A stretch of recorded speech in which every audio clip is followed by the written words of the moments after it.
안녕하세요. 캠페일입니다. 오늘의 주제는 스타트업의 스케일업. 스케일업을 해서 이렇게 IPO까지 쭉 가는 케이스도 있지만, 중간에 이렇게 좀 어렵게 되는 그런 상황들도 있고, 한데 어떻게 하면은 성공적인 스케일업을 할 수 있을지, 그런 내용에 대해서 오늘 같이 이야기 나눠보도록 하겠습니다. 오늘 같이 이야기 나누실 분은 이동근 교수님, 그리고 게임PT의 홍태욱 대표님, 그리고 원인터내셔널의 정동원 대표님, 세 분이 함께 하실 거고요. 어, 일단은 이동근 교수님 혹시 뭐 네. 그런 스케일업 관련된 사례나 봤을 때 어떻게 하면은 스케일업을 잘 성공시킬 수 있을까? 혹은 어떻게 했더니 뭐 실패하더라. 이런 사례나 이런 게 있으면 좀 이야기 아니, 부탁드리겠습니다. 사실 너무 많죠. 너무 많은데, 사실 스케일업을 해서, 이거를 마지막까지 이제 엑시스로까지 성공하는 케이스가 사실 저한테는 되게 어려웠던 것 같아요. 저도 스타트업 하면서 마지막에 스케일업을 못했던 케이스였고, 그다음에 이제 저희가 투자했던 스타트업들 이렇게 쭉 들춰보면, 분명히 스케일업을 잘 하고 있었는데, 갑자기 또 한 몇 개월 지나서 또 지나보면 잘 안 되고 있고. 그러니까 이제 사실 스케일업을 어떻게 하면 잘할 수 있냐라고 보면은, 근데 정답은 없는데, 정말, 그래서 스타트업은 힘든 것 같아요. 계속 끊임없이, 주변 그 트렌드나 비즈니스 상황에 맞춰가지고 계속 뭔가 피벗을 해야 되는데, 그걸 조금이라도 소홀히 하는 순간, 그냥 아차 하는 순간 그냥 바로 그냥 나락으로 떨어지니까, 정말 힘든 것 같아요. 분명히, 잘 되고 있었다라는 얘기를 들은 게 불과 몇 개월 전이었는데, 갑자기 또 지나고 보니까, 구조조정하고 있다. 뭐 이런 얘기를 들으면은, 이게 도대체 왜 그러지? 진짜 우리도 레슨런들을 좀 알아야 되는 거예요. 그리고, 예, 뭐 이거는 제 경험이긴 한데, 아니, 분명히 저도 했던 스타트업을 보면은, 스케일업을 그때 잘하고 있었는데 갑자기 회사가 문 닫는다 그러니까 이게 왜 그럴까를 보면은 그 나중에 그 이야기를 딱 들으면은 우리가 정말 겉으로 보는 것과 달리 스타트업 그 안에서 일어나는 그 많은 상황들, 변수들이 너무 많은 것 같아요, 진짜. 네. 정말 운칠기삼이에요, 운칠기삼. 홍태욱 대표님은 이제 스케일업에 들어가야 되는 어떻게 보면 그런 스테이지잖아요. 맞습니다. 어떤 계획을 가지고 계신지 궁금합니다. 계획하고 있는 것들을 일단 첫 번째로 현재 내부를 조금 정리하는 데 집중하고 있는 것 같아요. 두 번째로 이제 앞으로 나아갈 방향에 대해서 집중하고 있고요. 구체적으로 말씀을 드리면은 어떻게 보면 제가 미루고 미뤘던 이제 고객의 핏에 맞게끔 홈페이지를 리뉴얼을 하고, 그리고 고객들이 원하는 이제 뭐 자주 묻는 질문이나 아니면 필요한 가이드 매뉴얼들을 작성하고 있고요. 그 외에 이제 저희가 스케일업 하기 위해서 신규 고객들을 유치하기 위한 프로젝트들, 그리고 저희가 올해 중에 개발하기로 마음먹었던 플랫폼 개발, 그리고 그 외에 이제 저희가 이 플랫폼 외에도 수익화할 수 있는 다른 방향까지 준비하면서 이 내용들을 이제 구체적으로 또 IR 자료로도 만들려고 해야 할 일이 산더미라서, 네, 숨이 아픕니다. 스케일업에 정보님, 중요한 게 네. 저기 IR 도는 걸까요? 아니면은 비즈니스 아, 모델에 집중해서 이렇게 확 이렇게 매출을 늘리는 게 맞는 저는 건가요? 무조건 후자가 먼저라고 생각을 하고, 전자는 이제 대표가 열심히 해야 되는, 회사 차원에서는 후자가 맞고 대표 차원에서 이제 전자가 맞지 않나, 음. 그런 생각을 해봅니다. 그쵸. 종무님 케이스는 어떠셨어요? 종무님 또 주변에서 또 네, 많이. 저도 뭐 그런 이제 케이스를 많이 봤는데 실은 스케일업에 성공한 기업보다는 실패한 기업이 훨씬 더 많은 것 같고 그러니까. 타이밍이라든지 뭐 이런 것들이 되게 중요한 것 같은데 제가 아는 업체는 이제 그 코로나 때 비대면으로 해서 굉장히 이제 성장을 했고 투자도 받고 그랬던 기업인데 이제 스케일업을 위해서 지금 또 이제 팁스도 타야 되고 막 이런 로드맵을 짜놨는데 코로나 음, 끝났잖아요. 그래서 네. 끝나면서 상황이 급변한 거예요. 급변하면서 원래 비즈니스 모델 자체가 코로나 때 어떤 고객들의 프로블럼에 이렇게 맞춘 그런 비대면 서비스였는데, 근데 코로나가 풀리면서 그 프로블럼이 사라져 버린 거죠. 음, 그러면서 여러 가지 협력업체나 이런 쪽에서도 문제가 생기고, 그렇게 하면서 지금 피보팅이 일어나야 되는 상황에서 스케일업은 돼야 되고, 음, 이런 또 상황에 있으신 분도 계신 것 같고요. 음, 제가 다녔던 회사도 뭐 아주 오래전 얘기긴 하지만은, 그때 투자를 받고, 그때 당시에는 대표의 연대 보증이 있었어요. 그래서, 어, 그치. 맞아. 2차 투자를, 목표를, KPI를 채우면은 해주겠다라고 했는데, 그 당시에 이제 투자를 받고 나서 이 인력을 확 충원을 했어요. 그래서 음, 거의 회사 규모가 막 3배, 4배 막 이렇게 됐는데, 좋은 인재들을 뽑아오긴 했는데, 커뮤니케이션이 내부에서 이루어지지 않으면서, 이게 막 음, 파벌이 막 쪼개지고, 막 개발자들끼리 싸우고 막 이러면서, 원래 목표로 했던 시간까지, 개발 못한 거예요. 그래서 음, 그 후속 투자가 이루어지지 못했고, 그러면서 이제 꼬꾸라졌거든요. 네. 네, 그게 좀 타이밍도 그렇고, 처음에는 이렇게 잘 되는 것 같은데, 뭐 내부적인 그런 문제가 생길 수도 있는 거고, 매출이 음, 아예 안 일어날 수도 있는 거고, 뭐 음, 그런 사례들 때문에 스케일업이 좀 어렵지 않나. 음.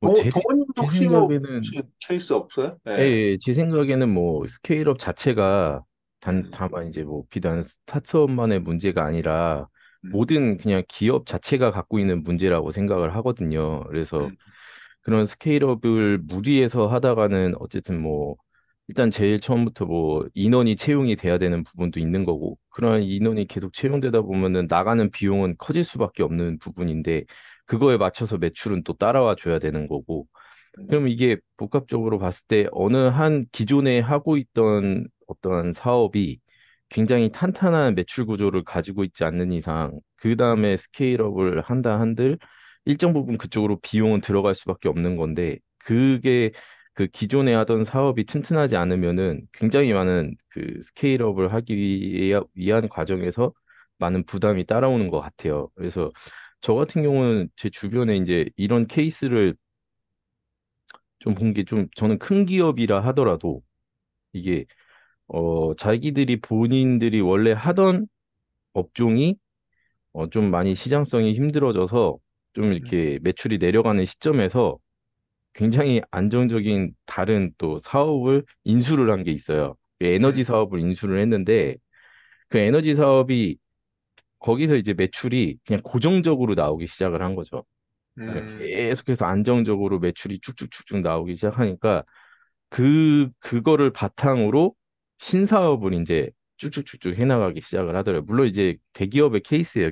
좀 이제 중견기업의 케이스인데 어쨌든 이 기업도 이렇게 원래 자기들이 하던 사업에서 좀 빠지니까 에너지 사업에 진출을 했던 건데 에너지 사업이 안정적으로 돌아가기 시작하니까 그걸 원동력으로 해서 다른 쪽으로 계속 투자를 하더라고요. 그래서 지금은 직원이 한때 이제 쪼그라졌던 직원 수가 다시 이제 신사업이 확장이 되면서 뭐 한 지금은 한 뭐 650명, 700명까지 늘어났다고 하더라고요. 그래서 음, 어쨌든 안정적인 매출이 뒤따라줘야 그 다음에 이런 좀 그 스케일업을 할 수도 있지 않을까라는 생각을 음. 해봤어요. 네. 근데 아, 우리는 이제 스타트업 쪽이잖아요. 근데 음, 스타트업이 안정적인 거를 갖추고 하기에는 너무 좀 원래 스타트업의 정의 자체가 임시적인 조직인 거고, 빠르게 성장을 해야 되기 때문에 완전 0에서 시작해서 막 무한까지 가야 되는 거잖아요. 로켓 타고 쭉 음, 올라가야 되는 상황에서 뭐 모든 거를 다 갖춰놓고 할 수는 없는 상황이란 말이죠. 그래서 우리가 린 스타트업도 하고 불완전한 상황에서 이렇게 빠르게 헤쳐나가는 그런 방법을 사용하고 있는데, 그런 기업이 많이 있을까요? 그렇게 막 그 매출도 탄탄하고 그런 상태에서 스케일업을, 뭐 대기업은 그 신사업해서 가능할 것 같은데, 스타트업은 거의 다 플랫폼은 회원가입자나 앱 다운로드 수 이걸로 밀어붙이다가 이게 매출로 전환이 안 돼서 꼬꾸라지는 경우도 있고, 오히려 그치. 그걸로 투자 유치 받아가지고 또 성공하는 케이스도 있고. 그래서 저는 스타트업이라 할지라도 물론 이제 초기 시장 반응이 어떠냐에 따라서 굉장히 투자를 받고 안 받고에 굉장히 큰 영향을 미치겠지만 그런 초기 시장 반응이 있을 때 어느 정도 확실한 매출 하나 정도 나올 수 있는 부분은 좀 확실히 해둬야 되지 않나 싶은 거죠. 근데 그것도 없이 만약에 다른 또 스케일업을 하겠다고 또 확장을 하는 거는 좀 무리가 있지 않나라는 생각을 하는 거. 동건님은 어떠세요? 아, 이게 되게 좋은 인사이트라고 봐요. 그 이제 보면은 이제 사실 스타트업이 이제 받는 거는 이제 스케일업을 하기 위해서 투자를 받는 건데, 이제 문제는 이제 스케일업을 뭐 목표치에 어느 정도 근접해서 1단계 스케일업을 했어요. 그러면은 다음 단계에 도약을 해야 되잖아요. 네. 근데 그러려면 돈이 필요하거든요. 그럼 또 투자자한테 투자를 받아야 돼요. 네, 투자가 없으면 진짜 스케일업이 안 되니까. 왜냐면은 계속 비용이 나가는 구조로 스타트업은 지금 그 스케일업 포인트를 만들거든요. 그러다가 이제 어느 순간 이제 손익분기점을 만들어내는 그런 과정으로 가는 건데, 근데 이제 다음 단계 그 스케일업을 해야 되는데 투자가 안 들어와. 그러면 이제 이때부터는 이제 난리가 나는 거죠. 이제 투자자들이 사실은, 너 약속했던 KPI 달성했으니까 우리 투자할게. 이렇게 생각을 당연히 우리는 하면서 이제 가는 건데, 문제는 그 이제 전체적인 상황이 다 바뀌잖아요. 특히 이제 대표적으로 코로나가 이제 대표적이었는데, 코로나가 그 엔데믹으로 바뀌면서 투자자들이 상황이 바뀌고 또 그다음에 어 지금 미국에서 이제 출구 전략 짜버리니까 이제 전부 다 VC 투자가 확 줄어버렸잖아요. 그러니까 이제 여기에서 이제 문제가 이번에 더더욱 많이 발생을 한 건데, 이제 그래서 스타트업을 저도 그때 하면서 느꼈지만, 야, 우리가 투자가 안 되면 어떻게 되냐에 대해서 고민을 되게 많이 받았거든요. 투자가 안 되면은 우리는 계속 생존해야 된다. 생존하기 위해서 뭔가 계속 수익 모델을 계속 디깅을 하면서, 그때 이제 수익 모델 차원에서 그 한 아이템 하나가 이제 스케일업과 같이 동시에 빵 터졌었는데, 그 다음에 이제 그 다음 단계에 또 그 리스크를 우리가 대응을 못 해가지고 꼬꾸라진 케이스였는데, 진짜 꿈 같은 일이죠. 스케일업을 하는데 수익 모델을 갖추면서 스케일업을 할 수 있으면 그거는 진짜 최고의 베스트 케이스인데, 또 뭐 이렇게 따지고 보면 그런 케이스로 뭐가 있을까 보면 저는 뭐 또 야놀자가 또 그런 케이스 아닌가 싶기도 하고. 양놀자요. 야놀자는 사실 스케일업 쭉 하다가 자기네들이 직접 모텔 뭐 인수해가지고 그 음. 모텔 가지고 또 매출도 많이 내고 막 그랬거든요. 네. 그런 거에 참 저는 중요한 것 같아요, 진짜. 네. 그러니까 저는 보면은 제 자꾸 머릿속에 맴도는 생각은, 야, 매출 음. 중요하긴 한데 이 쿠팡 사례가 자꾸 생각이 나는 거죠. 아, 음, 쿠팡. 네. 쿠팡이 계속 적자여서 욕을 뭐 드립다 먹었잖아요. 망할 거다, 너희는 망할 거다 이랬는데 결과적으로는 지금 계속 흑자를 내고 있잖아요. 쿠팡은 어떻게 진짜 쿠팡 어떻게 보세요? 저는 근데 그런 게 이제 사실은 그 복받은 케이스죠. 그 뭐냐면 저는 이제 쿠팡과 마켓컬리 이런 식으로 한번 비교를 해보면, 마켓컬리. 마켓컬리도 되게 성장 잘했잖아요. 음. 성장 잘하고 했는데, 쿠팡은 왜 마지막까지 살아남았고 마켓컬리는 왜 지금 저렇게 위기를 겪고 있을까를 보면은, 그러니까 이제 쿠팡은 어떻게 보면 고객들에게 주는 그 가치, 그 어떻게 보면 로켓 배송 있잖아요. 로켓 배송 플러스 뭐 그다음에 쿠팡 플레이 등등등, 고객들에 주는 그 가치를 남들은 절대 따라올 수 없게끔 만들어 버리는 반면에, 마켓컬리를 보면은 마켓컬리는 사실 보니까 뭐 오아시스도 있고 음, 뭐 다른 또 플레이어들이 있는데, 그 플레이어들이 따라올 수밖에 없는 그런 비즈니스 모델의 한계였나? 아니면 본인들이 처음에 그 새벽 배송이라는 가치를 전달했을 때 그 가치를 기반으로 해서 더 강력하게 썸씽 뉴를 했어야 되는데 거기에서 실패하지 않았나? 뭐 약간 저는 그런 느낌이 들어요. 네. 왜냐면은 저도 했던 그 스타트업을 보면은 그때 처음 우리가 했던 방식이 시장에 먹혔는데, 그때 당시에 저희가 그거를 진입장벽을 빨리 만들어서 뭔가를 계속 추구를 했었으면 뭐 돈이 빵꾸가 나더라도 스케일업을 계속 할 수 있고 투자자들이 그걸 믿어줬을 텐데, 이제 그게 안 나온 거죠. 남들 막 경쟁사를 막 들어오면서 막 미친 듯이 카피캣을 해버리니까 도저히 그게 통제가 안 되더라고요. 실은 그 지나고 나면 저도 쿠팡 거의 시작 전부터 봐왔는데 그러니까. 그 중 되게 위기가 많았죠. 왜냐면 처음부터 티몬이라는 아주 강력한 그 그러니까. 플레이어가 있었고 거기에 후발주자로 쿠팡이 들어온 거였는데 근데 계속 이제 티몬과 비교를 당했는데 어느 순간에 이제 티몬을 넘어서면서 그러면서 거기에서도 계속 부침이 있었죠. 여러 가지 그 왜 계속 적자가 나오냐, 이게 가능성이 있냐, 그러면서 그 비전 펀드 그 손정이 대표한테 받았잖아요. 네. 그것도 다 소진해버리고 나스닥 했는데 나스닥에서 또 나락가고 막 이런 상황에서 그 버텼다는 게 대단한 것 같아요. 그 티모는 그걸 팔았잖아요. 그 해외에다가. 네. 근데 그거를 그때 당시에 제가 기억에 남는 거는 우리는 뭐 계속 할 거다. 우리는 한국 기업으로서 계속 할 거다. 이렇게 해서 저거 뭐 애국 마케팅인가? 그랬는데 결국 이렇게 해내더라고요. 그런 거 네. 보면은 대단한 것 같아요. 참. 그러니까 변수가 너무 많은 것 같아요. 진짜 이 스케일업 하기에는. 그러니까 1단계 스케일업 하면 그게 꾸준하게 가야 되는데 뭐 예를 들면 그 비즈니스 아니 뭐랄까 어떻게 보면 우리 주위의 어떤 상황이 바뀌어가지고 그 상황에 적절하게 대응을 못해서 스케일업이 안 되는 케이스는 되게 많이들 봤고 또 본 거는 팀원들 간의 어떤 아규먼트, 그러니까 조직 음, 문화가 잘 안 돼가지고 퍼포먼스가 안 나오고.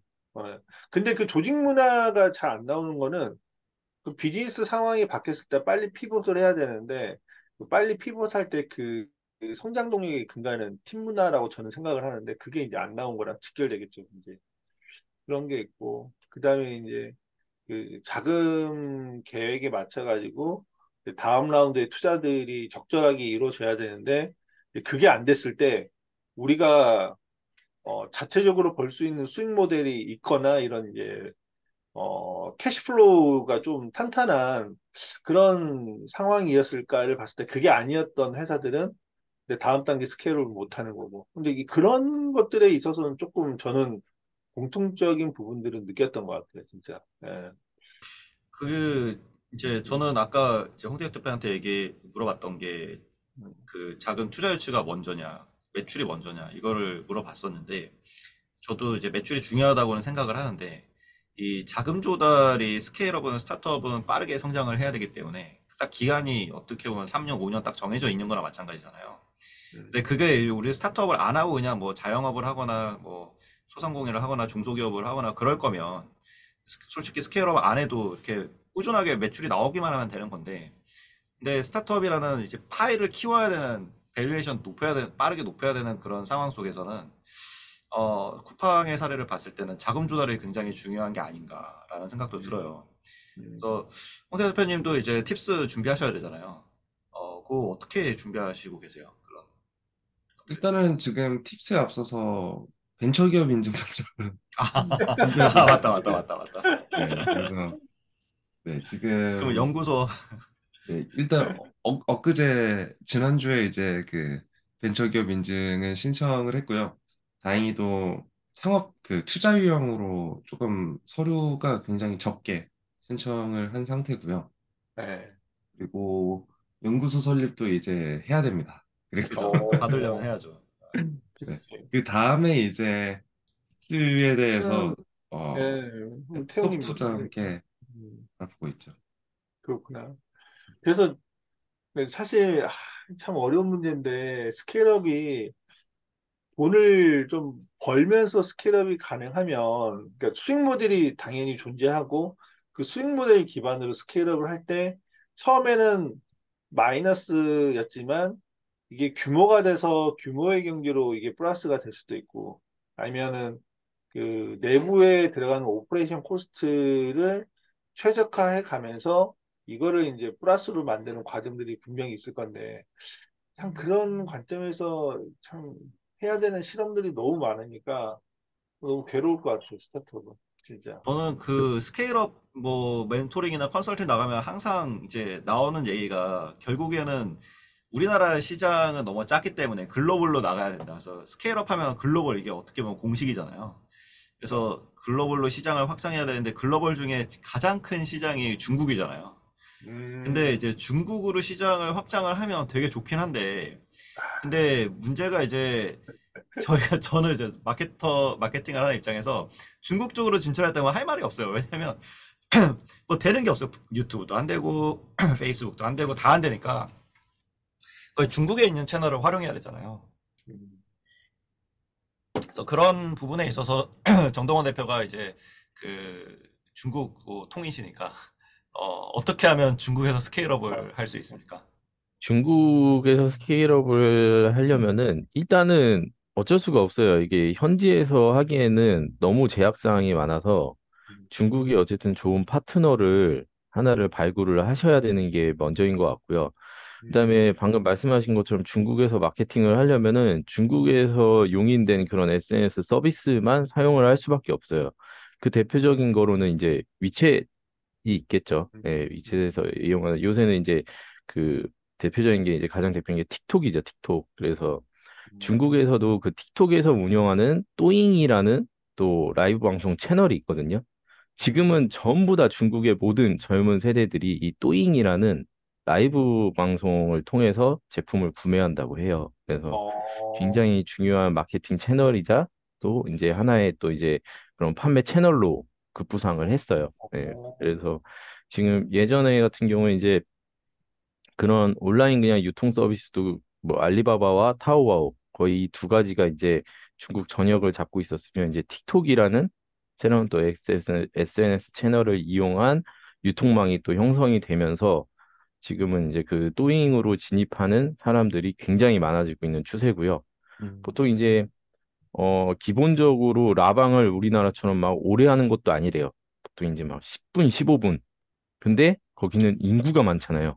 네. 이게 한 번 터지면은 10분만 해도 그냥 대박, 이게 뭐 차원이 다르대. 우리나라 1시간 그냥 방송하는 것보다 그냥 딱 이슈 하나 잡아가지고 한 10분에서 15분만 해도 어마어마한 매출이 나오기 때문에 뭐 방송도 그렇게 막 길게 안 한다고 하더라고요. 예, 그래서 그렇구나. 요새는 뭐 틱톡도 마찬가지지만 틱톡도 굉장히 짧은 쇼폼 영상 서비스잖아요. 그래서 진짜 핵심 내용만 막 간결하게 딱 전달하고 뭔가 포인트만 딱 주고 뭐 그런 전략으로 하는 것 같아요. 중국 쪽 같은 경우. 음, 근데 그래도 좀 채널이 생기긴 했네요. 네, 노인으로 하면 그래도 국내에 와 있는 유학생들 통해서 할 수도 있을 것 같고 그렇죠. 방법은 네. 있을 것 같긴 그래서 하네요. 항상 어, 이게 중요한 거는 중국에서 뭔가를 하시려면은 반드시 좀 그 진짜 믿을 수 있는 현지 음, 파트너가 하나쯤은 있어야 된다는 거죠. 예. 음. 음. 그, 태용님은 그래도 태용님도 중국 진출에 대한 고민들이 거기도 있는데 프로게이머 시장이 맞습니다. 어마어마하지 않나요? 뭐 맞습니다. 어떻게 그래서 생각 중이세요? 가설은?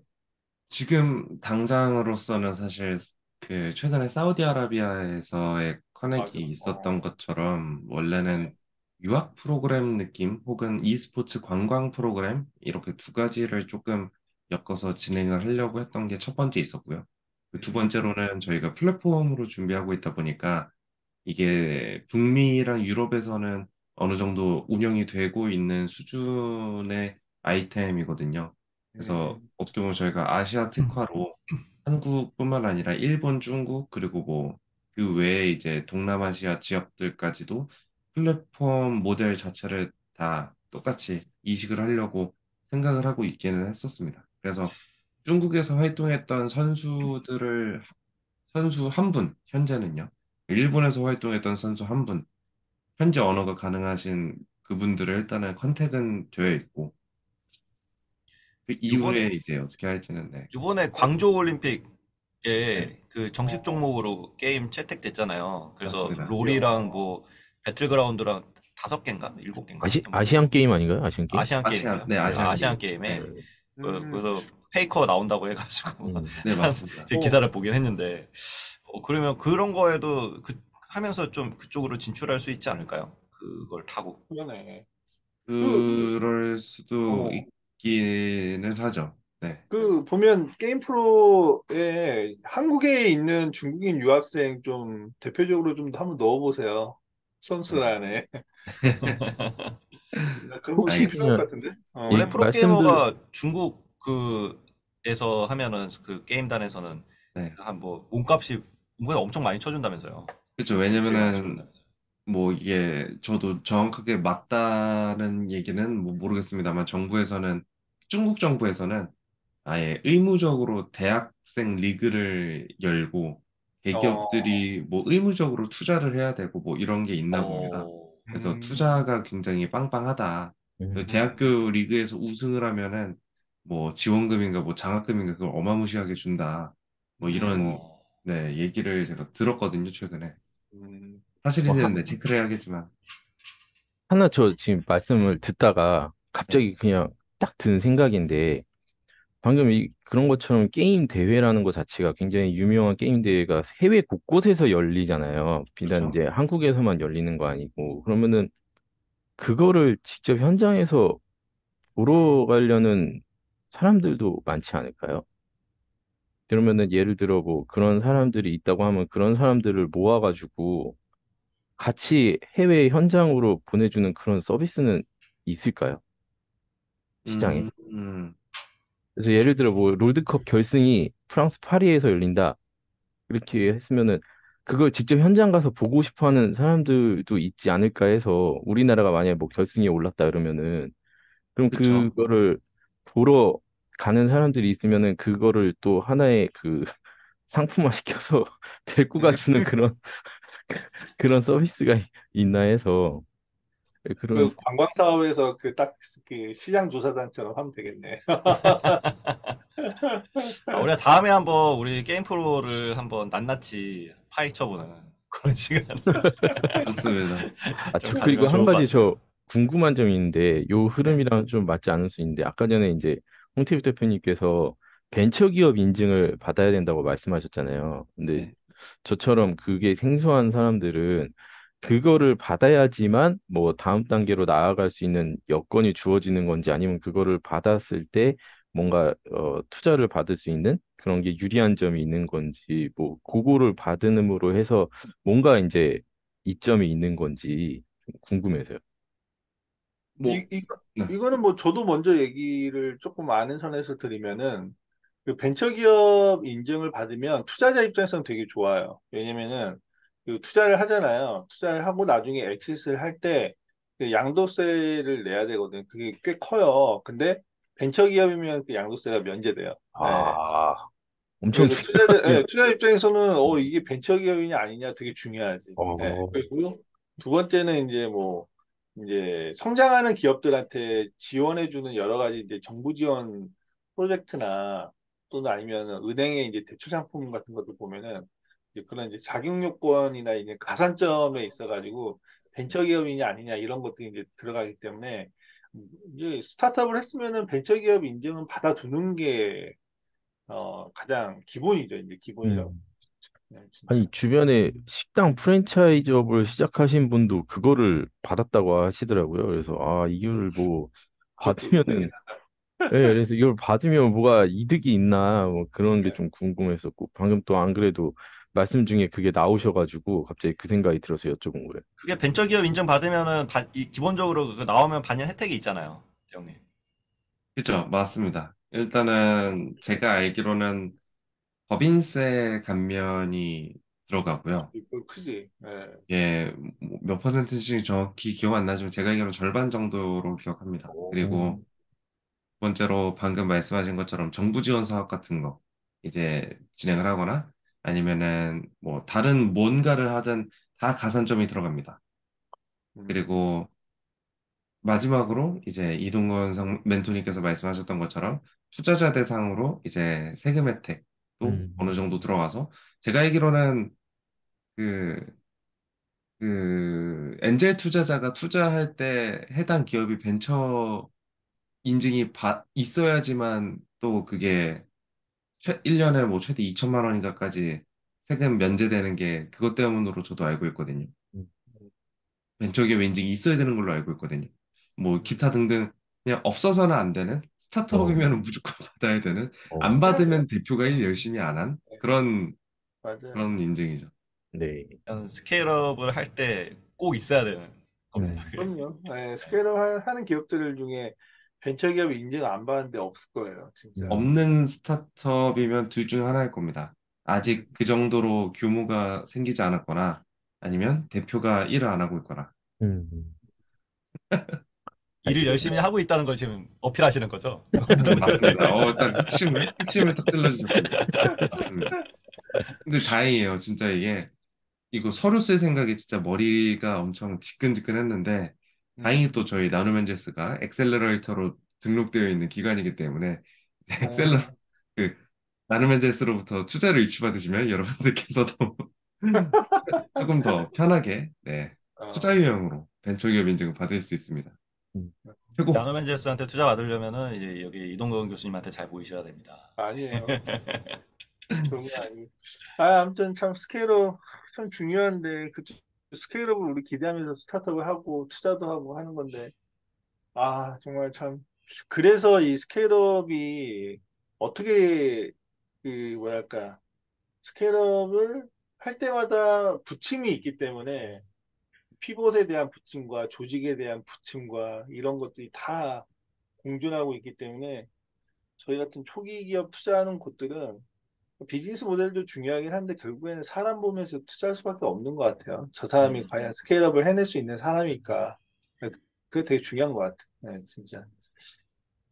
아, 그래서 참 되게 어려운 주제예요. 네, 어려운 주제. 진짜 스케일업을 경험해 보신 분들을 보면은 되게 존경스럽더라고요. 네, 진짜.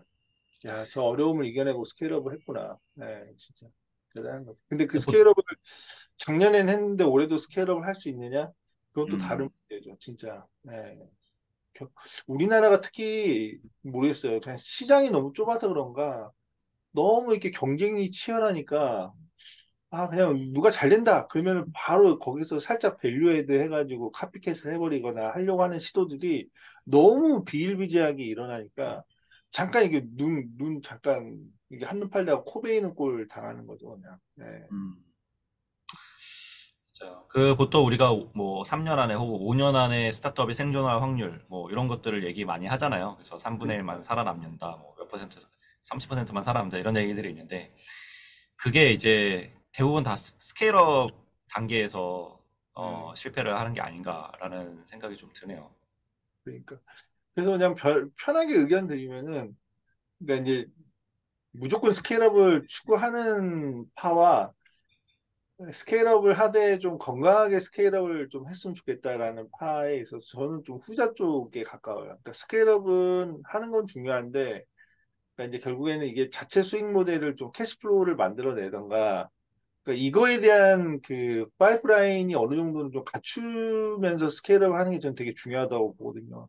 뭐 토스는 원래 처음부터 스케일업을 했지만 토스를 더 키운 거는 그때 그 피지사 인수한 거 그거 되게 신의 한 수였거든요. 음, 그러니까 그런 것들을 보면서 그 그렇죠. 자체 뭔가 수익 모델에 대한 좀 파이프라인을 계속 린하게 테스트해 보면서 같이 스케일업을 가야지 그냥 무조건 사용자 모으는 걸로만 가기에는 위험한 것 같아요, 진짜. 이 시장의 그 변수들이 너무 많이 존재하기 때문에. 그리고 그냥 개인적인 의견인데 스케일업을 만들어가는 과정에 엑sit 기회가 온다 그러면 과감하게 빨리 엑시트하는 게 좋을 수도 있어요. 그 얘기 하려고 했어요. 나 그 얘기가 핵심입니다. 아, 그런 분도 되게 투자자들 많으시더라고요. 뭐 이렇게 아예 맞아요. 시작할 때부터 아 나는 시리즈 B 때 엑스타 거예요. 아예 요즘 얘기를 그런 하고 분들 있어요. 많아. 진짜. 요즘 그런 분들 많더라고. 예. 그래서 사실, 그쵸. 예, 그게 맞죠. 그래서 저는 그, 엑시스를 하든 스케일업을 하든, 결국에는 이제 우리나라는 워낙에 그 경쟁자들이 이렇게 계속 이렇게 진입하면서 막 치열한 시장이라서 밸류체인 분석을 좀 하면서 내가 어느 단계에 누구에게 M&A가 될 것인지 이런 것도 좀 전략적 로드맵을 좀 생각하면서 움직이는 게 저는 필요하지 않을까라는 거고. 네.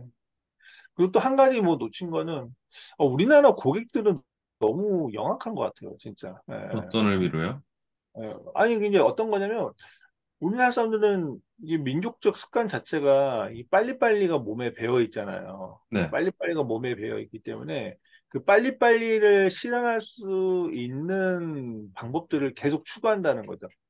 다른 나라 사람들은 음, 그냥 이렇게 여유 있게 사도 굳이 막 너 왜 이렇게 빨리 움직여? 나는 그냥 이렇게 그냥 내 스타일대로 갈 거야. 뭐 이런 건데 우리나라는 유독 남들에게 지지 않기 위해서 계속 경쟁에 노출되어 있잖아요. 그래서 그 경쟁에서 이기기 위해서 계속 뭔가를 찾는다라는 거죠. 가격이 더 싼 걸 찾든 시간을 더 줄여주는 걸 찾든 그러다 보면 이제 이거를 대응해 줘야 되는 회사 입장에서는 고객의 니즈가 계속 지금 이렇게 올라가는 상황이니까 우리나라 사람들 기대치가 되게 높잖아요. 그 기대치를 계속 만족시켜주면서 가기가 되게 쉽지 않은 거죠. 진짜로. 정보 유통이 너무 빠르게 돼서 그래요. 예? 뭐가? 정보가 너무 빠르게 퍼지니까 뭐 오늘 싸다 그러면 우르르르 가고 이렇게 뭐 IT나 모바일이나 이런 게 좀 많이 발달을 해서 다른 나라보다 그래서 그런 게 아닐까 그 민족적 성향 이런 것도 있긴 하지만 어, 맞아요. 저는 그게 참 너무 스타트업에게는 정말 너무 힘든 과제인 것 같아요. 네, 진짜. 그리고 또 이상한 조그만 정보에도 굉장히 민감하게 반응하는 나라잖아요. 또.